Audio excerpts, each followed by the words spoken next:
So hello everyone, this is जय and आज की इस वीडियो में यार कुछ इफेक्टिव बात करेंगे आपसे, क्योंकि एज़ यू नो आप सभी के रिजल्ट्स आउट हो गए और बहुत सारे मैसेज मुझे इंस्टाग्राम पे और अदर प्लेटफॉर्म पे जैसे व्हाट्सएप पे जो मुझसे स्टूडेंट्स जुड़े हुए हैं उन्होंने बहुत सारे मैसेज किए हैं। अगर आप भी मेरे इंस्टाग्राम पे जुड़े नहीं हैं तो आपको ये लिंक दिखाई दे रहा होगा, वहाँ से आप जुड़ जाओ। और अगर आपने यार चैनल को सब्सक्राइब नहीं किया है, मोस्ट ऑफ द विजिटर्स जो मेरे व्यूवर्स हैं जो चैनल देखते हैं सब्सक्राइब नहीं किया है, आई डोंट नो व्हाई, भाई आप कर सकते हो उसको, ठीक है। तो उससे आपको बेनिफिशियल है, क्यों बेनिफिशियल है? क्योंकि जो मेरा कंटेंट है वो यूपीएसडब्ल्यू काउंसलिंग से रिलेटेड है एंड मैं काउंसलिंग अपडेट्स के ऊपर बात करता हूँ और मैंने बहुत सारी वीडियोस जो है काउंसलिंग प्रोसीजर के ऊपर बनाई हुई है। यार काउंसलिंग प्रोसीजर आपको अभी समझ में नहीं आएगी, लेकिन जब आप यूपीएसडब्ल्यू एग्जाम देते हो उसके बाद वो काउंसलिंग का एक प्रोसीजर होता है वो कि काफ़ी डिफिकल्ट होता है। तो उसमें मैंने बहुत सारी वीडियोज़ बनाई हैं पहले से, तो अगर आप देखते हो उनको तो बहुत बेनिफिशियल होगी और मैं फर्दर भी वीडियोज़ बनाऊँगा। तो आज की इस वीडियो में मैं कुछ इंपॉर्टेंट अपडेट बताऊँगा और कुछ चीज़ें बताऊंगा। जैसा कि आप सभी को पता है जो यूपीएसडब्ल्यू 2020 है वो सितंबर में है और आपका रिजल्ट अभी आउट हो गया है। तो यार ऐसे में बहुत सारे कॉलेज आपको अप्रोच कर रहे हैं रिगार्डिंग डायरेक्ट एडमिशन के लिए, ठीक है। आपके पास मल्टीपल्स कॉल्स आते होंगे या फिर मैसेजेस आते होंगे। तो मैं इसमें कुछ एडवांटेज एंड डिसएडवांटेज की बात करता हूँ। मैंने ऑलरेडी एक डायरेक्ट एडमिशन पे वीडियो बनाया हुआ है, आप देख सकते हो क्या है डायरेक्ट एडमिशन मैनेजमेंट कोटा, ठीक है। आप वहाँ पर मेरे चैनल पर विजिट करके उस वीडियो को देख सकते हो। तो पहले हम बात करते हैं यार दोनों में क्या है, मतलब डिसएडवांटेज क्या है, एडवांटेज क्या है। तो यार एडवांटेज की बात करें अगर फर्स्ट हम काउंसलिंग को रखते हैं, ठीक है। अगर आप काउंसलिंग को फॉलो करते हो, मतलब पहले आप यूपीएसडब्ल्यू एग्जाम देते हो, आपकी एक रैंक आएगी, उस रैंक पे आप काउंसलिंग प्रोसीजर को फॉलो करते हो। तो काउंसलिंग प्रोसीजर में कट ऑफ क्राइटेरिया क्या है, आपकी 12% कितनी वैलिड है। तो मान के चलिए जिन बच्चों का 12th में परसेंटेज रहता है लो, फॉर एग्जाम्पल दे स्कोर्ड 45%, 50% और 60%, तो मतलब 60 से लेस करते हैं, ठीक है। तो उन बच्चों को किसी भी रेपुटेड कॉलेज में डायरेक्ट एडमिशन तो पॉसिबल है ही नहीं, ठीक है। तो काउंसलिंग में क्या है, काउंसलिंग में आपके जो परसेंटेज हैं वो बस एक कट ऑफ की तरह जाते हैं कि आपके मिनिमम 45% होने चाहिए और वो पीसीएम के होने चाहिए, मतलब फिजिक्स केमिस्ट्री मैथ्स के मिनिमम जो है 45% होने चाहिए। और ये कट ऑफ है कि मिनिमम पीसीएम में तो आपके 45% होने ही चाहिए, ठीक है। तो ये इनका कट ऑफ है बस। इसके बाद आपकी जो 12th की वैल्यू है वो बिल्कुल जीरो है, मतलब उसके 12th के रिजल्ट पे उनका कुछ नहीं है।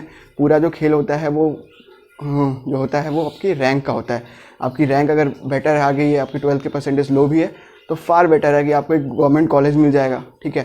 या फिर आपको किसी भी रेपुटेटेड प्राइवेट कॉलेज भी मिल सकता है, जो भी एक रेपुटेटेड ब्रांचेस के साथ सीएससी, आईटी, ईसी जो अच्छे ब्रांचेस हैं वो आपको ईजिली मिल जाएंगे। अब यहाँ पे तो हम एडवांटेज की बात कर दी काउंसलिंग का, ठीक है। अब मैं यहाँ पे डायरेक्ट एडमिशन की बात करता हूँ। डायरेक्ट एडमिशन में क्या है, डायरेक्ट एडमिशन में आप डायरेक्टली एडमिशन ले सकते हो, पर बहुत सारे रेपुटेटेड कॉलेज जो हैं वो आपको डायरेक्टली सीएससी या आईटी ऑफ़र नहीं करेंगे। वो ऑफ़र करेंगे आपको कि आप मैकेनिकल में ले लो, ठीक है, कोर ब्रांचेस में ले लो। तो गाइस अभी के समय पे कोर ब्रांचेस में एडमिशन लेना मेरे हिसाब से, अगर आप एक प्राइवेट कॉलेज को चुनते हो तो बेवकूफ़ी होगी, क्योंकि most of the college placement जो है वो आईटी सेक्टर में ही है, मतलब वो आईटी सेक्टर के स्टूडेंट्स और आईटी में ही प्लेस होते हैं, ठीक है। So guys rather than place in IT, मतलब अपनी मेहनत करो कोर ब्रांचेस को लेके, ठीक है। और फिर आपके पास कोई ऑप्शन ना रहे आईटी में प्लेस होने के अलावा, तो फिर आपको वही प्रोग्रामिंग चीज़ें और बाकी सब करना पड़ेगा। तो सबसे बेस्ट ऑप्शन अभी के टाइम पे अगर प्राइवेट कॉलेज के पास है तो वो आपकी सीएससी आईटी है, ठीक है, क्योंकि मोस्टली कंपनी सीएससी आईटी के लिए ही आती हैं और बस प्लेसमेंट के नाम पे उन्हीं का चलता है। और कोर में तो आपका हिसाब किताब तो मानो ख़त्म ही है। तो आपको इन चीज़ों को ध्यान रखना है कि तो फेवरेबल चीज़ें क्या हैं। तो फेवरेबल चीज़ें जो हैं आपको काउंसलिंग से मिल सकती हैं। और दूसरा एडवांटेज जो मैं काउंसलिंग के लिए बताना भूल गया कि आपकी 80% सीट्स तो काउंसलिंग के पास ही होती हैं। तो यहाँ फर्दर बच्चे, मतलब फर्स्ट टाइम अगर कोई सोचे स्टूडेंट तो उसको डर रहता है कि हाँ मैं जल्दी एडमिशन ले लूँ, ठीक है, सीटें ये वो, सबके पास ये डाउट्स रहता ही है। लेकिन बिल्कुल फर्दर आपके पास जब 80% सीट्स पहले से रिज़र्व हैं तो वो रिज़र्व कैटेगरी वालों को ही मिलेगा, मतलब वो यूपीएसडब्ल्यू स्टूडेंट्स को ही मिलेगा ना जो काउंसलिंग में पार्ट लिए होंगे। फर्दर जो बचता है उसको फिर वो डायरेक्ट में कन्वर्ट कर देते हैं।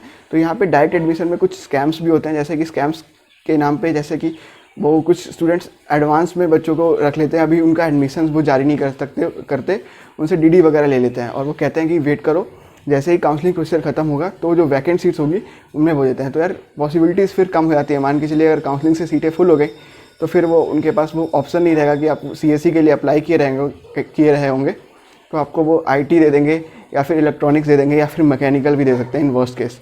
तो आपको इन चीज़ों का बहुत केयर करना है। हाँ, तो फर्दर उस बात वहीं घूम फिर के आ जाती है तो वीडियो को बहुत लंबा करना मेरा मकसद नहीं है, बराबर ही होता है रेदर देन कि आप कोई डोनेशन पे कर रहे हो अलग से बाय डायरेक्ट। तो जो फ़ी स्ट्रक्चर होता है वो लगभग सेम होता है। तो मोस्ट ऑफ द स्टूडेंट्स का भी डाउट रहता है कि यार फ़ी तो सेम लग रहा है तो मैं क्यों वेट करूँ इतना। तो हाँ, अगर आपको अच्छा कॉलेज मिल रहा है और आप श्योर हो कि ठीक है वो मेरी सीट है कंफर्म रहेगी एंड आप सब चीज़ से ठीक हो, तो आप बिल्कुल डायरेक्ट के लिए जा सकते हो। मोस्टली स्टूडेंट जाते भी हैं डायरेक्ट के लिए जिनको आइडिया नहीं होता है, और आप काउंसलिंग से बहुत कम ही स्टूडेंट्स पार्ट लेते हैं। तो इसलिए एक सजेशन भी रहेगा मेरा कि आप काउंसलिंग से लो, क्योंकि आपके पास पॉसिबिलिटीज़ बढ़ जाती हैं। क्योंकि नंबर ऑफ़ स्टूडेंट्स काउंसलिंग में रह के, क्योंकि बहुत सारे चीज़ें होती हैं जो काउंसलिंग में पार्ट लेते हैं, वो जेईई मेंस में भी, जोसा की काउंसलिंग में भी रहते हैं, और फर्दर अदर राउंड्स के भी काउंसलिंग होते हैं, अदर स्टेट्स के काउंसलिंग होते हैं। तो वो चीज़ें बढ़ जाती हैं और पॉसिबिलिटीज़ बहुत हाई हो जाती है कि आपको बहुत कम रैंक पे भी ना आपको एक टॉप लेवल का अच्छा कॉलेज मिल सकता है। तो ये सारी चीज़ें आपके साथ हमेशा रहती हैं। तो कुछ और लोगों का डाउट जो रहता है वो रहता है कि स्कॉलरशिप को लेके, क्या डायरेक्ट एडमिशन लेते हैं उनको स्कॉलरशिप मिलती है, और या जो काउंसलिंग से आते हैं उनको स्कॉलरशिप मिलती है।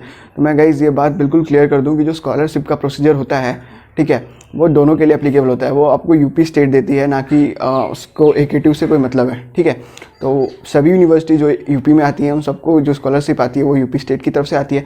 तो वो मैटर नहीं करता कि आप डायरेक्ट लिए हैं या काउंसलिंग से लिए हैं, आपको स्कॉलरशिप मिलेगी अगर आपने अप्लाई किया हो। तो फर्दर में कुछ प्रॉब्लम आती है स्कॉलरशिप में, कुछ दिक्कतें आती हैं। जो जनरल कैटेगरी के स्टूडेंट्स हैं उनको कभी कभार नहीं भी मिलता है, पॉसिबिलिटीज़ कम रहती है उनके लिए। लेकिन अगर आप OBC से हो, SC ST से हो, तो आपकी पॉसिबिलिटीज़ बहुत हाई है कि आपको स्कॉलरशिप मिलेगी। तो आपको फर्दर स्कॉलरशिप के लिए वरी नहीं करना है।